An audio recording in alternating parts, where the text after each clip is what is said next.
et Hélène qui va s'occuper de traduire tout ce que Jessie et Lorcan auront de très intéressant à dire sur moi.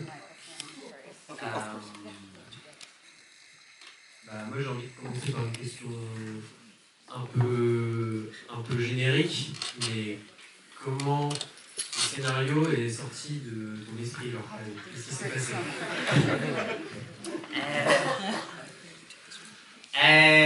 Yeah, I mean, the real answer is, who knows?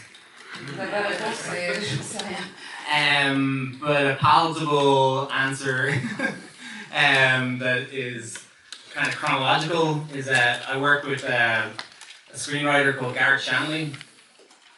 Je travaille avec, pour raconter les choses de manière chronologique, je travaille avec un scénariste qui s'appelle Garrett Shanley. And we made a short film in 2011 called Foxes, which was about what was happening in Ireland with these housing developments springing up all over the country. And there were these weird places that they basically tried to put as many houses that were all identical into the same space as possible in order to maximize profits. And banks were giving 100% mortgages at the time, and a lot of couples bought these places. They're really expensive, and then the crash came, and then they got stuck there financially, emotionally. They couldn't sell, couldn't move on. So we made this short film that was supernatural, about the woman trying to escape by joining nature, which was kind of encroaching on the place. Donc en 2011, on a ensemble écrit un court-métrage qui s'appelle Foxes et qui à l'époque racontait un phénomène qui était assez important en Irlande, qui était l'irruption presque spontanée de lotissement au milieu de nulle part en Irlande. Ils construisaient des maisons absolument identiques dans un seul endroit. Pourquoi identiques? Parce que ça permettait de maximiser les profits. Et au bout d'un moment, ce qui s'est passé, c'est que les banques, à l'époque, proposaient des emprunts qui couvraient la totalité de la somme. Donc des couples se sont endettés et il y a eu un krach boursier, enfin, l'immobilier s'est écroulé et du coup, les maisons ont perdu leur valeur, les gens n'ont pas pu rembourser leur emprunt. Et puis, soit ils sont restés, soit ils sont partis. Et dans notre court-métrage Foxes, on montrait que la nature reprenait ses droits dans ces endroits au milieu de nulle part. Part two. It's kind of a long answer, sorry. And there were ideas and themes in the short film that we wanted to expand upon further in a more universal sense. Imagining what if one of these places existed that went on forever and ever, and it was completely devoid of nature, and it was kind of a way of looking at the social contracts and the anxieties that young people have in today's society, but amplified, basically taking reality and amplifying it up to show the absurdity and the horror of life. Donc, à partir de ce court-métrage et des idées qu'on avait, on a voulu les développer de manière plus large et plus universelle, en imaginant qu'un de ces endroits existait, mais avec une absence totale de nature, et qu'on ne pouvait pas en sortir. Tout ça mélangé avec les angoisses des jeunes couples, enfin des jeunes en règle générale dans la société d'aujourd'hui. En mélangeant les deux, en fait, on arrivait à un constat qui était de montrer la réalité telle qu'elle est, mais de manière légèrement amplifiée. One type not just life, but like a certain type of life, a life that is pushed upon people, a certain consumerist, capitalist. De montrer un certain type de vie qui est la vie capitaliste et consumériste qui est imposée aux gens. Fini. La fin. Merci Lorcan. On a vu ce qui était passé par la tête de Lorcan lorsqu'il a imaginé tout ça. Qu'est-ce qui est passé dans la tête de Jessie quand il a lu tout ça?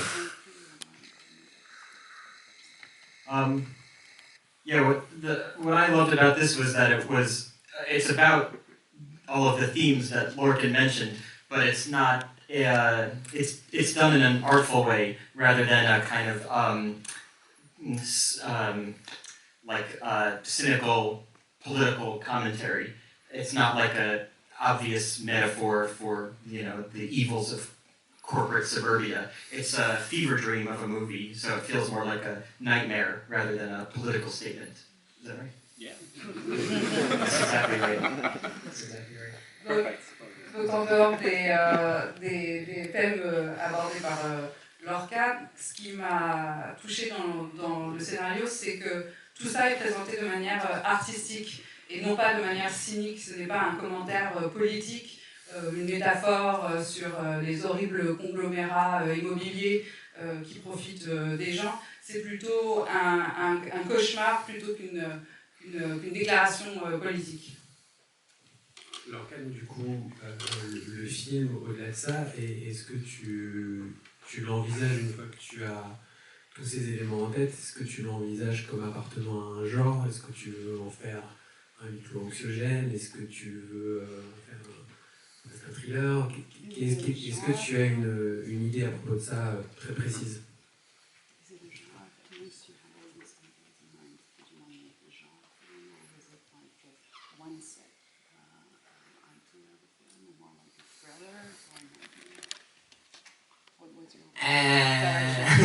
It's difficult to, like, genres are kind of decided usually afterwards, in a way. People say, oh, we put it on this section of the video store. And it also depends on your definition of horror films. To me, it's kind of a horror film, sci-fi horror. Some people think that horror films have to have certain other elements. So, I don't know. What do you think? Oui, moi je pense que ça peut se rapprocher du film d'horreur, en tout cas dans la perception qu'on en a, ouais.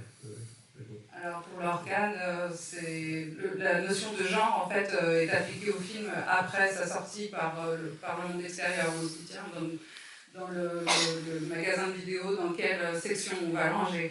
Et pour lui, c'est plus entre un film d'horreur et de science-fiction, selon la définition de l'horreur et de la science-fiction de chacun. Mais ce serait plutôt dans ce là. Jessie, toi, le constat du film est quand même très pessimiste sur la société dans laquelle on vit. Est-ce que au-delà de partager ce constat, est-ce que tu partages déjà? Et j'imagine peut-être que oui, tu as accepté de faire le film. Est-ce que c'est quelque chose qui te touche particulièrement aussi quand tu choisis tes films, le propos qui est porté par le film?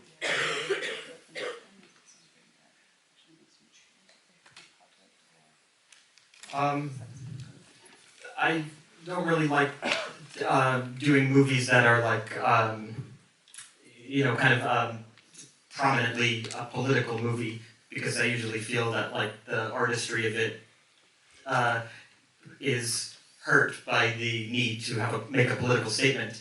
But this movie I didn't feel was making a political statement. I mean, obviously it shows the kind of the absurdity that, it turns these normal anxieties that we have as young adults about finding a house and having a child and getting married, and it turns these anxieties into a nightmare. But it's not a kind of it's not a very obvious statement on like the housing crisis in Ireland, even if the idea was derived from this.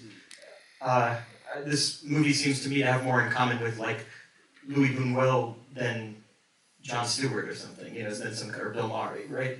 Is that right? Probably more of a philosophical than political, maybe. Yes, and more like a fever dream rather than existential commentary. Yeah. Is that because you don't like movies that have that kind of thing? Yeah, it's just how it turned out. That's good. It wasn't supposed to be some sort of political statement, really. It's just these things, obviously.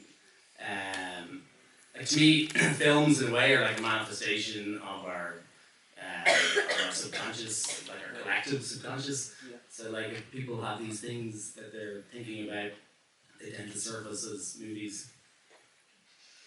Donc pour Jessie, je n'aime pas faire des films politiques de manière évidente parce que j'ai toujours l'impression que l'aspect artistique empathie à force de vouloir avoir une recherche de déclaration politique dans le film.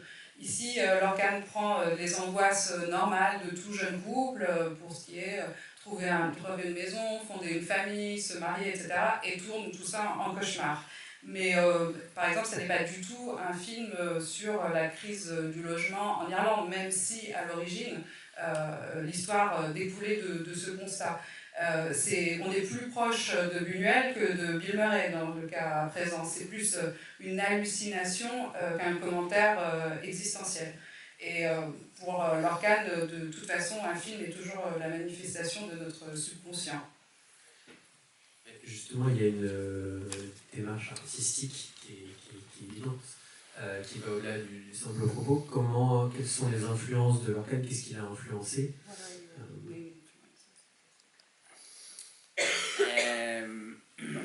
Oh yeah, no, sorry. For this film, there was like the obvious influences on like René Magritte's paintings. Even in the script, the place yonder was described as looking like the painting Empire of Light. The light artist Oliver Ellison was an inspiration for the sun, this kind of artificial giant sun. He did a project called the Weather Project. Teshi Gara's film The Woman in the Dunes was an inspiration. In terms of lighting, Roy Anderson's films, with that kind of artificial, fake kind of light. And maybe Lynch's Lost Highway a little bit. Phase 4. That's good, yeah. Saul Bass's film Phase 4 for that kind of like walking into the sun and the kind of crossfades as a way of truncating time. And Todd Haynes' film Safe was also an inspiration.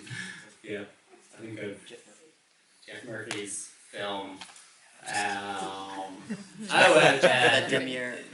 The Kiwi film, Quiet Earth. The Quiet Earth. Yeah. There's actually the Quiet Earth is that bit where the boy runs into the curb and goes down the corridor. It's kind of it's not exactly like that, but there's a bit where everything suddenly turns sideways towards the end of the movie that was handy to watch in relation to the show. Donc les influences principales sont René Magritte pour le décor et surtout sa toile L'Empire de la Lumière. Le soleil artificiel qui est omniprésent était inspiré par le travail de la Fourrier-Yasson, surtout son Weather Project. Et en termes de films, les plus évidents sont les films de Roy Anderson et La Femme des Sables de Hiroshi Teshigahara, Lost Highway de David Lynch, Safe de Todd Haynes et Phase 4 de Saul Bass. Et le dernier survivant de Josh Murphy, en particulier pour la scène de la fin, quand elle rentre dans le tunnel, etc., où tout est distordu. C'est une référence assez claire.